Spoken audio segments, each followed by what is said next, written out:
Mimi najua kwamba hawa wanalinda mwananchi, sio baadhi ya wale ambao wana-attack kanisa. Hautasikia neno baya kutoka kwa kinywa chetu kuelekezea kanisa la Mwenyezi Mungu.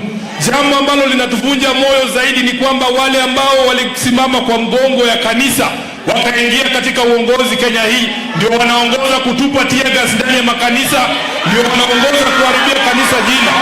Sisi hautatukuta kwa hiyo maneno, Bishop, na tutaitikia mwito ambao umetoa hapa.